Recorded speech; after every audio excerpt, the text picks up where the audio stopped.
I'd like to get your reaction to this. Promoted si Commodore J. Tariela to Rear Admiral. Isa po siya sa mga madalas ninyong ma-criticize.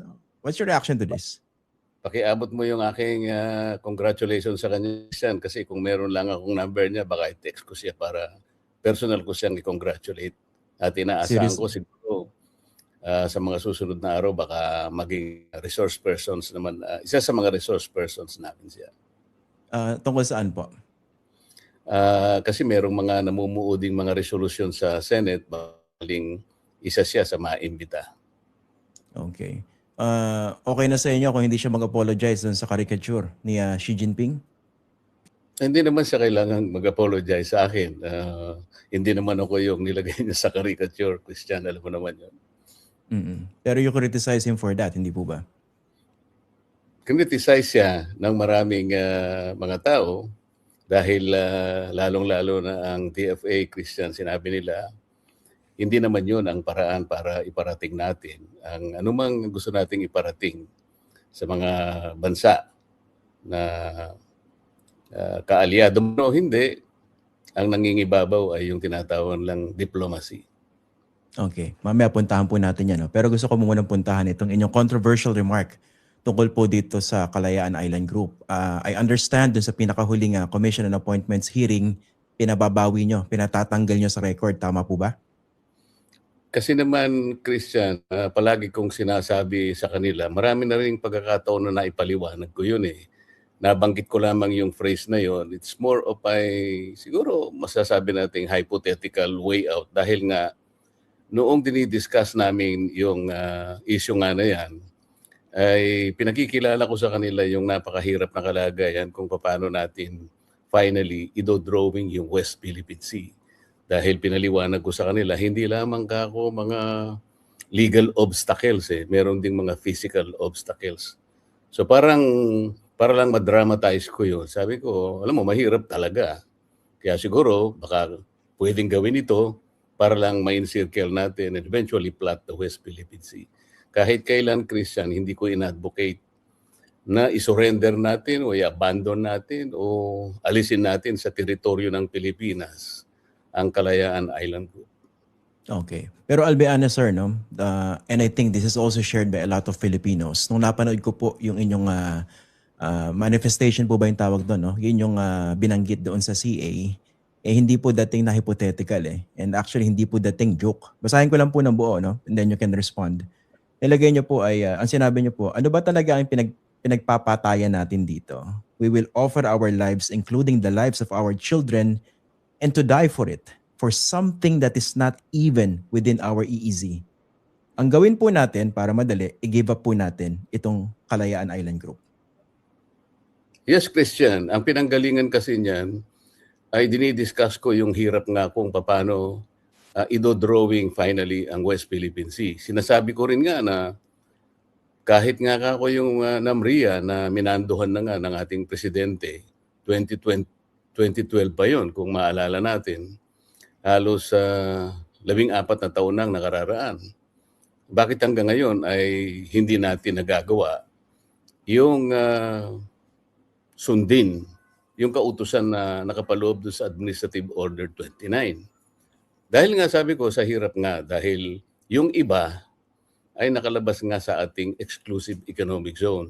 Ang ibig sabihin noon, sabi kong ganyan, kung sakasakaling i-enclose natin yung mga enclave territorial seas ng mga bawat features na nasa labas ng EEZ natin, eh napakarami nating malalabag na artikulo ng UNCLOS. Unang-una na ay ma-appropriate natin yung high seas, sabi kong ganyan. Ano?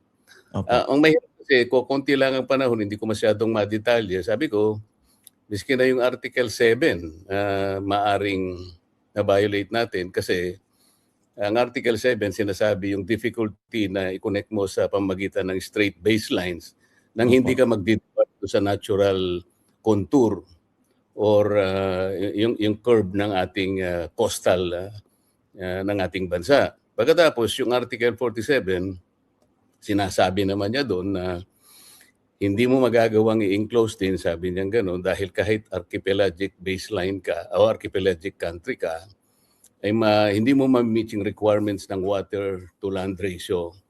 Nilagay pa nga nila doon, yung water to land ratio is between 1:1 to 9:1. So Opo. sabi ko, talagang mahirap. Pero ang gusto ko sanang sabihin doon, kahit mahirap, siguro gumanap tayo ng kaparaanan para sa ganun ay eventually nga ay mailista natin, mai-drawing natin ng West Philippine Sea. Ganun ang pinagmulan Okay. kasi noon. Ayun po yung punto ninyo. Okay. Ang sa akin naman Mm. po, hindi po kaya may mali doon sa mismong punto na inyong isinusulong, hindi pong i-drawing using coordinates yung West Philippine Sea, but in fact, it shouldn't be the case. Basahin ko po yung paliwanag na NAMRIA, no? Nagpaliwanag po sila rito eh. Na 2012 pa lang ginagamit na po yung West Philippine Sea sa ating administrative map. Ang sabi po nila,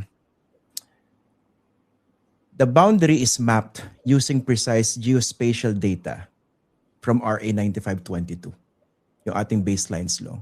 So, bakit niyo po ipinopush yung coordinates kung mukhang hindi naman po kailangan?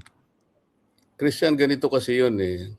Kung halimbawa sinabi ng ating NAMRIA na meron naman tayo kanyang precise geospatial data para sa ganun ay maiguhit natin yung outer limit ng ating exclusive economic zone. At sa tulong na rin, sabi niya, ng mapping software at saka yung tinatawag nilang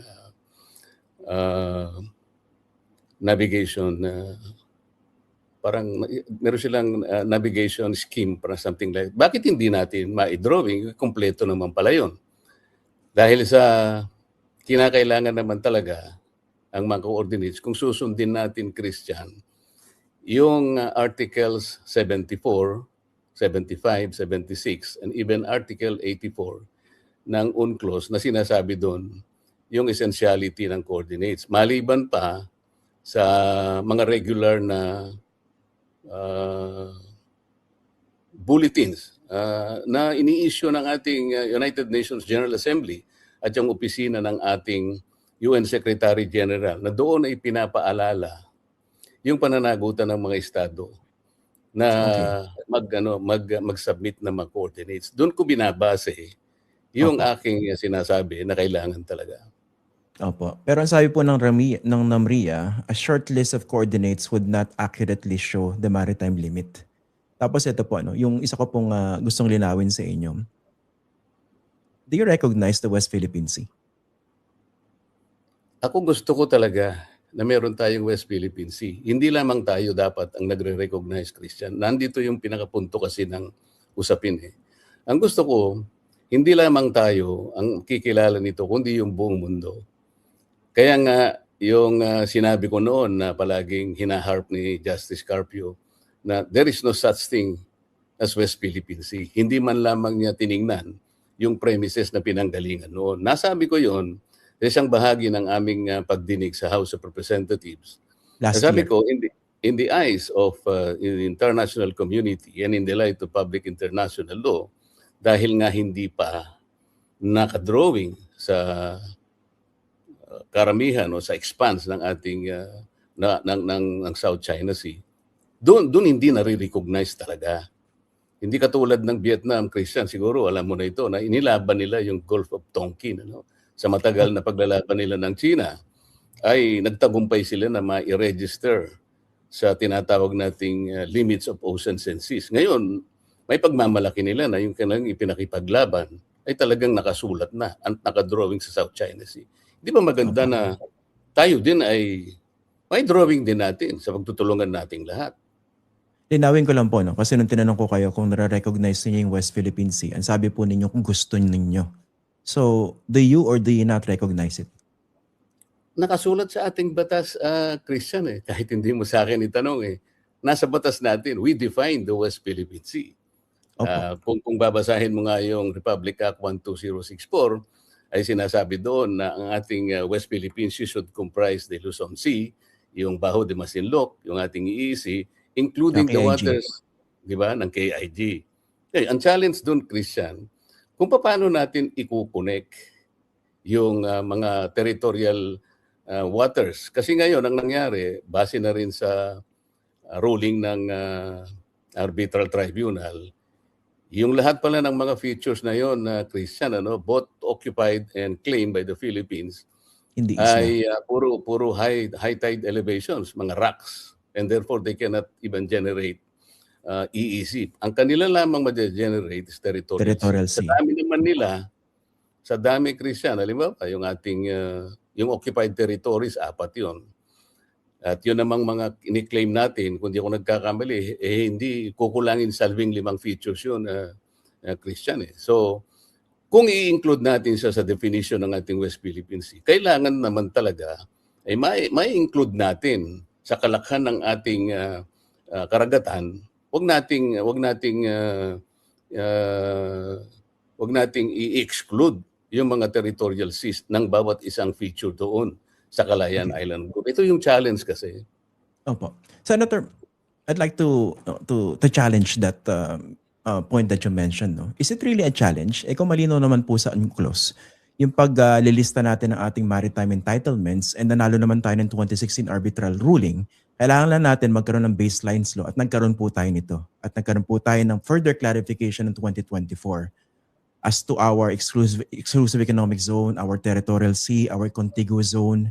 Tapos yung binabanggit ninyong regime of islands sa KIG, malinaw po na meron siyang territorial sea. So what is there to clarify if our laws Siguro, domestically are consistent with international law? Christian, siguro magsimula tayo dun sa gustong mangyari ng ating Administrative Order 29. 2012 pa yun eh. Yung unang-una. Ah, ang sinabi ng it was a presidential directive address to the NAMRIA at saka sa DFA natin na mag-prepare na tayo ng mga maps ng ating bansa reflecting the West Philippine Sea and deposit it with the United Nations, and at the same time ay let us notify, sabi niya, all relevant international organizations including the IHO.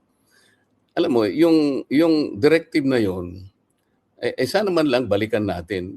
Bakit binaliwala yung directive na yon? Why is it that we cannot deposit the rightful map acceptable to the United Nations and the IHO? Because these are the steps para ma-drawing natin. Kasi mas maganda kasi, Christian, maski ikaw naman siguro papayag ka na, makikita naman nating nakadrawing in the same manner that the Gulf of Tonkin is already in the S-23.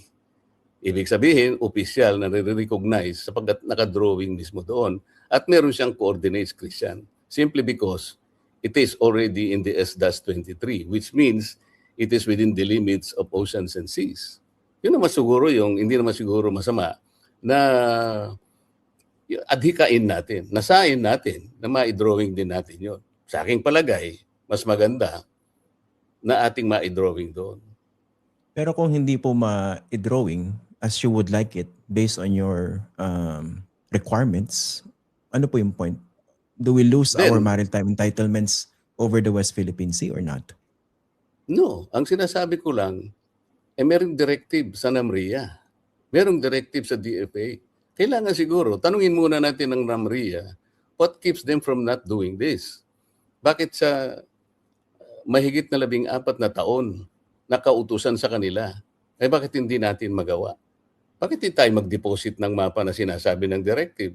Hindi ba yun ang mga hakbangin para sa ganun ay makita na natin na nandun lahat? Kasi, alam mo, tatanggapin kasi ng IHO yan o ng UN General Secretary General. Secretary General. Kasi merong guidelines kasi, Christian, alam mo rin ito, yung tinatawag nating Bulletin on the Law of the Sea, na doon ay sinasabi yung uri ng mapa, yung laki ng mapa, pati nga yung mga geographic datum nandun yung coordinates. May mga charts Pag ikaw ay nag-submit, may kalakip na mga charts yun with coordinates. Yun ang mga uri ng mapa na materyales na dapat sana ay i-submit natin sapagkat yun ang necessary steps para sa ganun ay matupad yung administrative order. Ngayon, ang gusto kong tanungin sa NAMRIA, kaya nga isang araw ay gusto natin silang maimbita roon, kung ano ang naging dahilan, bakit hanggang ngayon ay hindi natutupad ang kagustuhan ng Administrative Order 29. Opo. Kasi ang isa ko naman punto rito, sakaling mangyari po lahat ng sinasabi ninyo, hindi naman po automatically the whole world, each and every country other than the Philippines would start using the West Philippine Sea. Kasi I'm sure nakita niyo na po yung ating administrative map coming from Dinamria. Napakalinaw naman po nito kung nasaan yung West Philippine Sea at ano po yung covered niya. Christian, ikaw na rin ang nagsabi. Makikita mo yan, administrative map. Ang administrative map, Christian, kung makikita mo yung mapa natin, it is a map that subdivides our political subdivisions. Na makikita mo dyan yung mga regions ng ating bansa at yung ating mga probinsya. At nilagay, nakasulat yung West Philippine Sea. Siguro pwede nating itanong sa NAMRIA, ito ba yung mapa natatanggapin sa United Nations? Is this the kind of map within the meaning of Administrative Order number 29? Hindi eh. Alam niya na ito ay isang administrative map na walang charts eh. Kasi ang isang map na merong chart, katulad ng ginawa ng forerunner ng NAMRIA, siguro alam mo rin ito, Christian, no? In 1953, makikita mo doon sa eastern seaboard ng ating bansa, tinatawag natin ito na Philippine Sea. 1953 pa yan, Christian. Pero makikita mo naka-drawing. Napakaganda kasi nakikita talaga sa mapa, Philippine Sea. Ngayon, 1953 pa yon. At bureau lang yata yun. Wala pa namang NAMRIA doon ata noon, panahon na yun, Christian. Ngayon NAMRIA na. Kaya tinatanong ko lang, bakit naman hindi natin ma-drawing naman ang West Philippine Sea on the western side of our country? How do you feel when people describe you as a chinador? Mangilan-ngilan lang naman yung gumawa niyan. Kilala mo naman kung sino yung gumawa niyan eh. Paano nila ako ikakapitan na chinador? Dahil ba ang gusto ko ay kapayapaan? Ang gusto ko ay walang awayan? Kasi lalong-lalo na kung titingnan mo ang China, napakalapit sa atin. At kung kukonsider mo na trading partner natin, parang siya ang pinakamalaking trading partner natin ngayon, Christian eh. Di ba? Sa tingin ko, kaya inaakala ko na mas maganda sana kung talagang masusi nating talakayin ang lahat ng problema natin. Sa tingin ko naman, bigyan natin ng pagkakataon itong bagong ambassador na ito. Kasi sabi ko nga sa iyo, nung nakausap ko alam mo yung una niyang pinakausap nung malaman niya na, kasi nga, DND ang kanyang nang gustong makausap na kauna-una. Sabi ko, tingnan natin. Kasi alam mo, si Secretary Gibo ako ay kapwa ko taga-Tarlac. Medyo na-excite pa nga siya eh. Ay, ganun ba? Sabi niya, maybe maski na over a cup of coffee. Pero sabi ko, kailangan mo munang, siguro po, i-text mo ako para baka mamaya akala niya sa akin lang initiative ito. Alam mo bang tinext niya ako? At yung text message na yon, binigay ko mismo para official sa ating Secretary ng Foreign Affairs. Sabi ko, ma'am, ikaw na ang magbigay kay Secretary Gibo na talagang ito'y itinext sa akin niyang ambassador. Kung nakakausap niya naman pala po yung ambassador, pinayuhan niyo rin po ba sila na ayus-ayusin naman yung kanilang pananalita sa kanilang Facebook page? Hindi kasi nung mag-usap kami, napakabastos po para sa isang bisita ng bansa para sumagot ng ganun. nauna Parang kasi hindi itong po pagpunta ko, bago nangyari lahat ito eh. Opo, Wala pero pa kung yung, magkakaroon po kayo ng pagkakataon, would you pagka tell nagkita kami them uli, to behave? hindi, mas maganda siguro kung nandun ka para marinig mo mismo kung ano yung sasabihin ko sa kanya. Sige po, sasama po ako. Kung okay sa Hindi, inyo. sasabihin ko sa kanya na kasi lahat gusto niyang kausapin eh.